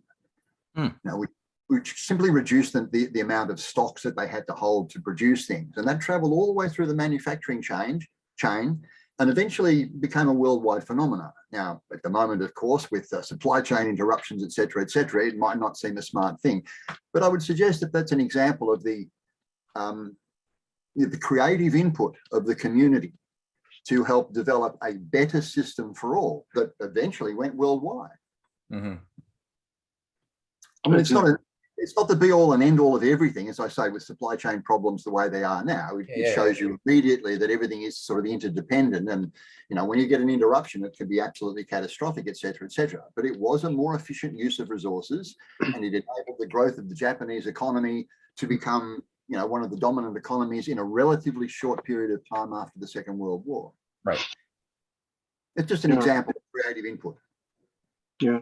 Well, I'm very grateful, Paul, that you mentioned the Japanese example, because World War II ended in 1945 and the Plaza Accord happened in 1985, okay, 40 years later. And why I'm mentioning the Plaza Accord, who has been signed in September 1985, because it's about sovereignty in your own monetary system. Okay, the day that the Japanese has been imposed the Plaza Accord, they lost that monetary sovereignty, which stopped completely their industrial development. And they got what is called the lost generation, or we should call the lost two generations now, because of that lost sovereignty. And it's linked to our discussion tonight about banking and monetary sovereignty. Yeah, there's a great documentary called Princes of Yen. Princes of the Yen that tell that story really well. That's I'm going to link that actually in the chat box here.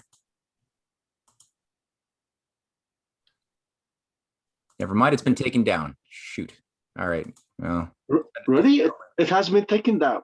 Well, Really? the links that I used to use are not working. Oh, here they have an official website for it though. So let's presume that you can find it on their official website. So let me just do that right now. Okay. That's Richard Werner Economics. Got it. Yeah, exactly. His stuff sounds a lot like LaRouche. Yeah. I thought. Yeah. Susan, what's your I saw your finger go up there. That one was saying it sounded to me like Plaza Accord. Yeah. Could you type that into the chat? Yeah, yeah, you're gonna find that story, like I said, in the link to the Princes of the Yen documentary link. That's also in the chat box. Yeah. The story is in there. And Yeah. there's a lot of similarities with Richard Warner, at least in the context of that documentary. I don't know about his current projects so much, but LaRouche's general understanding of proper national banking versus this fake, privatized central banking model that has destroyed everybody's economies. Yeah. Well, I saw his stuff outside of just the Japan part where he's talking about America and what he thought we should do. And well, one thing, he was the guy that he said he's created the term, the quantitative easing. He's actually the guy that created the term quantitative easing, but he says that what we're doing is not quantitative easing and that it's a monster Frankenstein version of it. And it's horrible for I'm trying to remember. He had like 3 recommendations or something. I swear they were very similar to, oh, it was about credit. It was about he said you create lots of little local banks like Germany has, and you give window instruction to them to only give, create credit for productive investment. So like physical economy stuff and not for asset purchases, meaning financial stuff. Hmm. And that's where he sounds the same as all this stuff that we're into. And that's why I liked him. Yeah. So he's got a whole part of that as well. Okay. Yeah, but what you said is very true in the sense that if you create an expansion of the monetary mass, which is the first definition of inflation, okay, because inflation doesn't mean an increase in price, okay, it only means an expansion of the monetary mass created by the government. But that inflation is not a problem if you have an industrial output. And the other thing that I want to add is that Japan is a special case, okay, because no government in its right mind would have accepted that thing. But Japan is a political subordinate to the USA, okay, in 1985, and it's still a political subordinate to the USA. It's only a political subordinate, or in one word, a vassal, that would accept that kind of thing that the Japanese knew perfectly would destroy the economy completely. Perfectly exemplified by the murder of Shinzo Abe. Yeah, exactly. Well, we can talk very long about that guy because, well, no, I want to close a parenthesis here because it would be too off topic. Yeah. There's one point there, you know, that we've all heard the story, build it and they will come, you know, Field of Dreams, kind of corny, nice movie with Kevin Costner. And but it's true, like the American system is in many ways the build it and they will come system, because many people would say, no, you only do things that the market, when there's a market demand, then you do something. So the problem with that logic is that, well, what about new discoveries that nobody has ever known existed, such that they don't desire it? So people don't, if you didn't know of electricity, right, before the discovery of electricity, there was zero demand for electricity. So where does the demand, the desire for this new thing that nobody knows about even come from? Well, you have to have some people with the wits and wisdom to understand that it is going to require investment support, a project like long-term thinking to apply this new discovery that no one knows about into something which is going to be beneficial to everybody in such a way that then you will create a market, a desire when people discover that it exists and what the benefits are, such that then you could say, okay, we'll have competition to see who can, satisfy that need best or better than the other. And that's healthy competition. That's a healthy type of a capitalist system.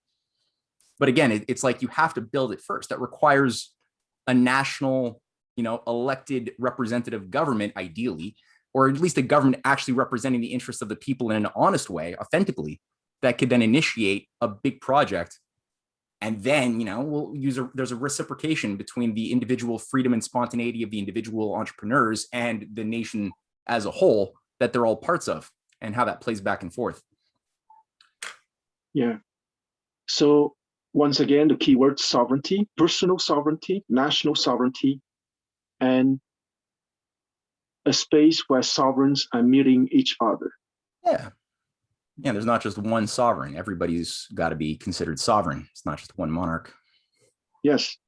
Well, the way that the international economic system is working now, I think there are not many sovereigns. And the multiple attempts to de-dollarize precisely is because there are people wanting to be sovereign.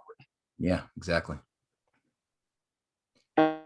And strong enough and organized enough to do so, okay? Because I don't want to have a speech not anchored in reality. Because let's be frank, okay? Not all nations on Earth right now have the assets and the organization to de-dollarize. Okay, I would say that that kind of nations can be counted on the fingers of a single hand for now. They do represent a large proportion of the population, though. Thanks God. Thanks God. Thanks God. I would say that's a sign of destiny. Yeah, if it was just one Libya going off the rails, they wouldn't last very long without some major power players with high levels of population to back them up. So it's a very different situation today than it was in 2011. I would like to.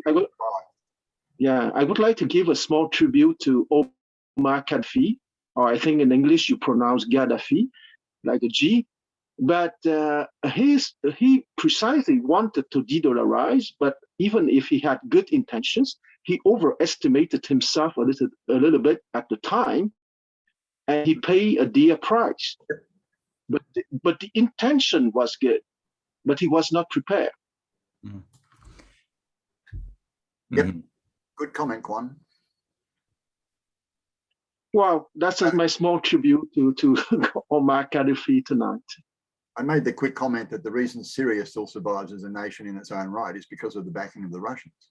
The Color Revolution didn't take Syria, or didn't destroy Syria the way the Color Revolution, I don't even want to call it that, it was just murderous intent from the US forces, etc., that have turned Libya into the country that it is now, sadly. Exactly. Hey, Sam. The Russians learned from Libya to not let that happen in Syria. Yeah. And they're not letting it happen in Ukraine. Well, maybe the Syrian had the luck that the Russian had 2 military bases in that country too. I think they're the only 2 bases that Russia has outside of Russia too. Yeah, might be wrong, but I think at the time, Yeah, no, you're right, because they cannot lose those 2 bases because they would lose access to the Mediterranean Sea. Yeah. That's not still the case, though, is it? I thought they have more bases now. No, not on the Mediterranean Sea. Okay, those 2 bases are absolutely vital for Russia. Right. Yeah, good point. There's a lot in this discussion, Matthew, and you can go back a long way with this. If you actually go back to Babylon, for example, in the days of the Jubilees and everything like that, where for much of their early history, I mean, the great rise of Babylon as an empire was based on the idea of the sovereign, the king or whatever, being in charge of the economy, in the sense that they were the ones that were producing the currency. Once private interests discovered the idea of coinage and took over the role of producing the currency for a community and introduced usury and all of that, everything went downhill. And I would suggest that that's pretty much true of economies ever since. Exactly. Central banking that's in play in the world at the moment is the cause of so much of the financial instability and problems that we face.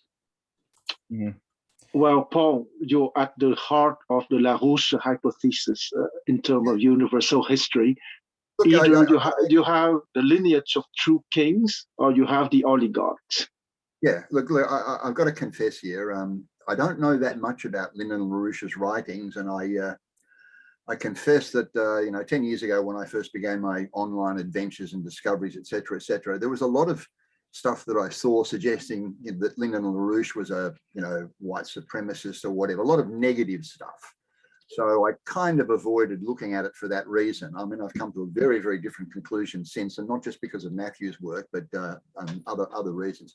I haven't read a lot of his work, and I think, Matthew, you said that maybe one of the projects for this discussion, the 8 o'clock one in the future, will be to examine more of Lyndon LaRouche's writings, and I'll be very interested to attend those sessions. Yeah, what was it that we discussed with Pascal? What was the writing that we discussed, the essay by LaRouche to read, and I forgot what it was. I'm not sure we discussed it so much. I don't remember exactly. Yeah, we discussed, well, many things, but I don't think we settled on one particular paper for now. Okay. At least. It'll be great, though. Yeah, that'll be the next thing after Hamilton that we're going to jump into. There's one that there's one that exemplifies his economic ideas. I'd be very interested in reading that. That's for sure. Okay. Yeah. I think you were discussing either in the defense of common sense or the the Christian economy book. Yeah. I think the Science of Christian Economy was attractive. It's a big project, but I think that would be there's that, or there's one other essay that I was thinking about. Anyway, well, it'll be great. It'll be thorough. It'll be a good introduction for you. You'll love it. Yeah. So You Wish is always good too. So You Wish is pretty solid. That's actually thorough. That would be like a 14-week project to read For through. sure. No, but I'm saying for him, if he wants to read something. Right. I'll send you a Yeah. link to So You Wish to Learn All About Economics, short 150-page Essentials of Physical Economy book by LaRouche from '84. It's really good. Yeah, if you could give us a link to that, I'd be quite happy to read that. I'll email it out. Yeah. Yeah, okay. Or maybe I'll just send the. Oh, by the LaRouche way. is LaRouche is a funny kind of white supremacist who relentlessly attacked fascists. Look, as I said, it was just what was floating around on the internet. Oh yeah. Well, I encountered the same thing. I stayed away from the name too for Being years. a neophyte at the yeah. time. Yeah, To avoid that stuff. yeah. I never even heard about him, so I You'll didn't. come to learn the reason he was attacked so much is because of the power of his ideas that he was trying to spread. Yeah. And what we just read tonight, Alexander Hamilton is a great example. Mm-hmm. Abraham Lincoln. I mean, he's all about the humanists of history. I mean, the most beautiful souls in history. I did a little write up on, because Sergei Glaziev is one of his most devout supporters and followers in Russia, and Sergei Glaziev just did a wonderful little memorial on the man last week. It was his birthday, and I wrote a little coverage of it, which I'm sharing here in the chat box, which is a little. I would just listen to Sergei Glaziev's 13-minute address, and I wrote maybe 1,000 words, just sort of going into a little bit of background with the links to LaRouche's So You Wish to Learn All About Economics. That textbook is linked in the text of the article that I just shared. Really valuable stuff. It was a great article, Matthew. Oh, mercy. I just got an email. I just shared it as well from Nancy Spanis, the president of American System Now. She's given us a couple of Rising Tide Foundation lectures. And she is hosting a series of workshops at some university in the United States. I don't know where, but she basically said, I know it's late. She sent this like an hour before we started tonight's reading, but she said, this last minute appeal to recruit to my Alexander Hamilton Awareness Society talk on Hamilton's report on manufacturers tomorrow night. It's at 6:30 p.m. Eastern time zone over Zoom, and I'd like to get a good audience. Been a tough fight to get them to sponsor me. Here's the link. So yeah, she got the society to sponsor her to do these talks. So she wants more of an audience here, and there's the link that I included. If you can spread it around a little, maybe some people will want to join. So yeah, that's an email, Matthew. That would be useful. Yeah, if you could put that out on an email, that will be useful. Yeah, it's right there in the chat box. Okay. I'll check that out tomorrow. I might be able to. I was just about to order her book. I got the Anton Chaikin book that I think that Matt talked about, and I watched that guy's videos. So her book, Anton's, and Matt's books are kind of the three books that I'm interested in right now. Cool. Yeah. Awesome. Yeah, there's a few more. I need to make like a good reading list on the Rising Tide site with just like good essentials, so people could stream right into some big discoveries. Those would definitely be high up on that list. Yeah. Okay. Yeah, I'm gonna stop talking about it because I've been saying that for a year. I'm just gonna do it. Hi, I'm new here. Blanca here. Hi, Blanca. Hi, I'm very new. Your guys sound so knowledgeable. I'm a student of anthroposophy, and I wonder if you're familiar, Matthew, about the book World Economy by Rudolf Steiner. I've heard of it. It's on my list, but I haven't had a chance to read it. Yeah, no, it's not for the faint-hearted. It's not easy. Rudolf Steiner is characterizing things. He doesn't give, this is what this is. But basically, it's such a key important concept to understand the threefold social order, the relationship between politics and between like spiritual, artistic organization, social organization, and law. The legal aspect, and that would solve a lot of problems if that was understood, that the government, the lobbying would not happen. That would be total disconnect between economy and politics. And with like education and arts and all these other institutions, they would be totally free also from the politics, It's very profound because Sounds- without, yeah. Yeah, I mean, it sounds like common sense, and I know. if he situates that in a historical context, I think there's high value in that line of thinking. So yeah, it's I'm happy it's on my list of things to read. Great. So maybe you can include it. Thank you. Sure. Okay. Type that one into the chat as well. What's that, Susan?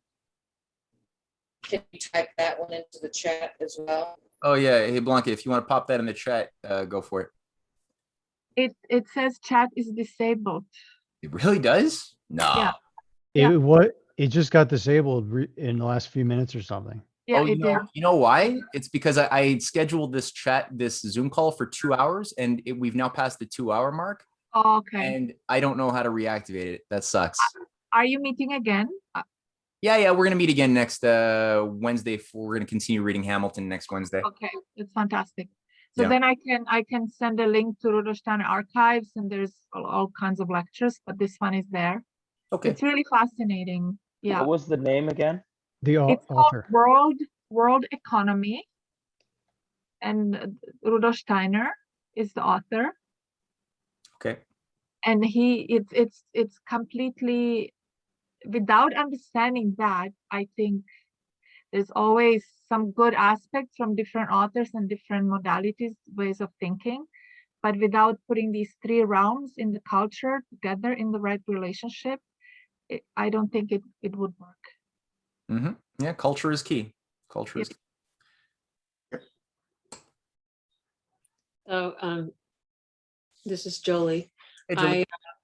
I was interested in, Vernadsky's kind of playing with the idea of the noosphere Mhm. and how this kind of folds into Hamilton's idea of manufacturing. And I was astonished that his idea of manufacturing was more kind of tactile than I had imagined. He was talking about machinery or something like that, which he's not necessarily talking about machinery. He's talking about, making flax and, spinning wool and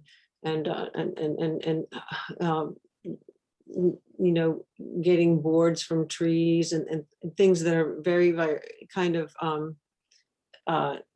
they have their origin in the earth itself, Yeah. So they're not that removed from the human and the earth spirit. So, but anyway, so that's what feels mystical to me, and also the whole idea of the noosphere is like this in this. I mean, it's not all that tangible, but I can kind of get that concept, But I've been really thinking about it ever since I joined in on, or I've been listening, to some of your lectures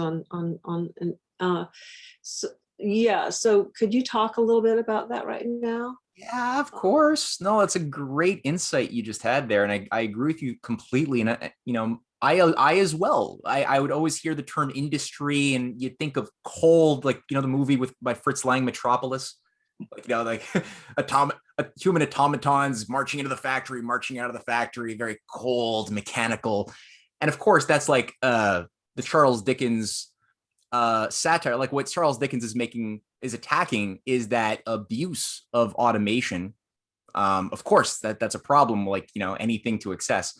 But when you appreciate that there's this spiritual, creative vitality that it connects us as individuals to the entire universe, which you get when you read Hamilton, or you get it when you read Vernadsky, that they're appreciating that they're very process oriented. They're not just thinking about mechanism will like free up human labor by having the machine. No, not at all.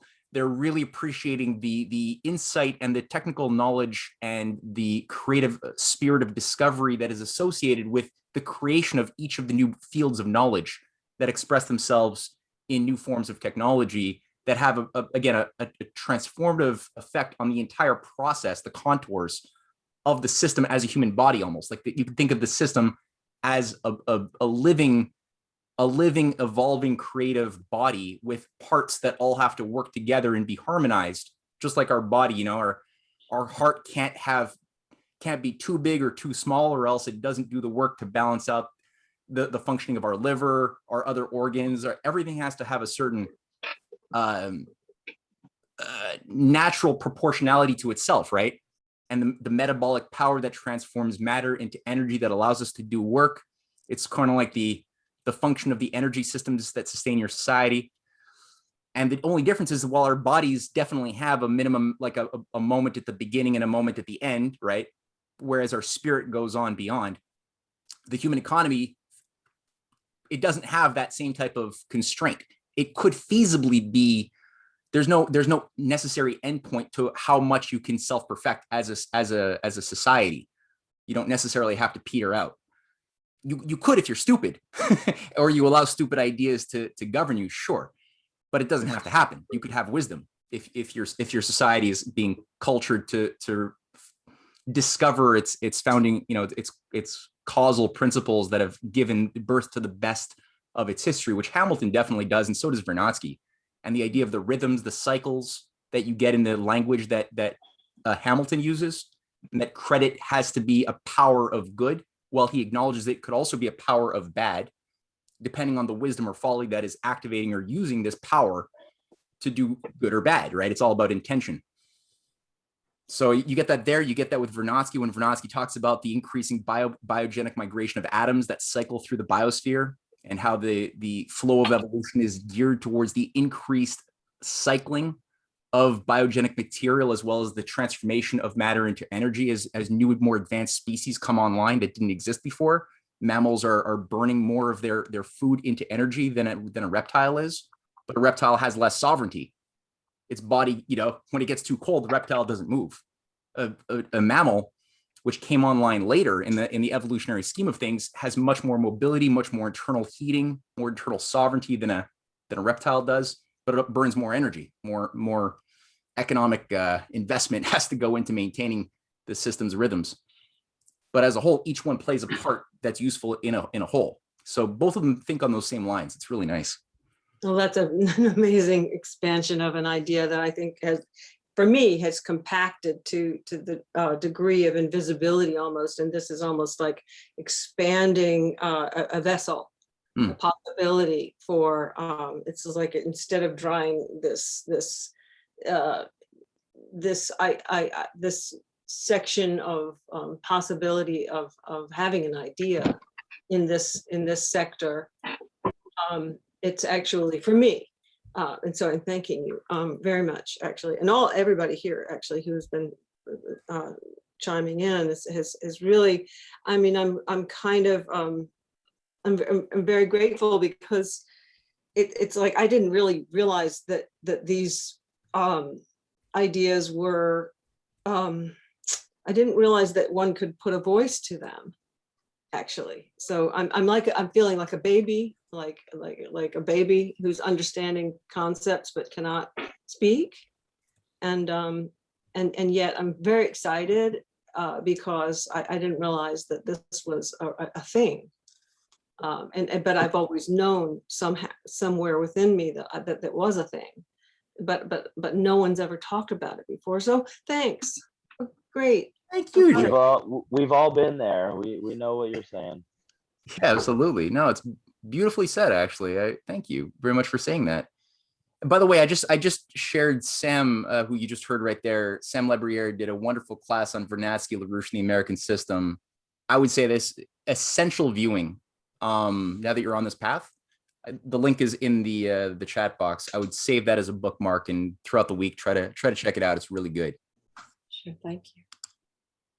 Okay, I'll do that. Hey Sam, when are you going to do another class? Anytime, buddy. You just let me know. All right, we're going to talk. Okay, good. I want to say real quick, am I breaking up every time I speak? It's not bad right now. Sometimes worse than others. Okay. Because what Jolie just said, and then how Matt responded. Jolie, you were talking about, you know, things feeling shriveled. That's the system we've been under. But didn't everybody's heart expand while Matt was talking just then? Is exactly what's happening right now. We are in a new renaissance.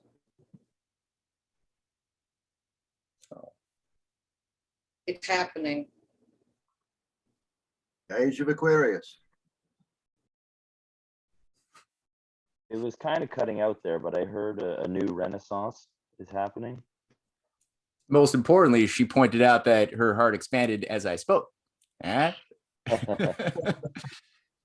Do I get any clearer if I turn my camera off? Actually, yeah.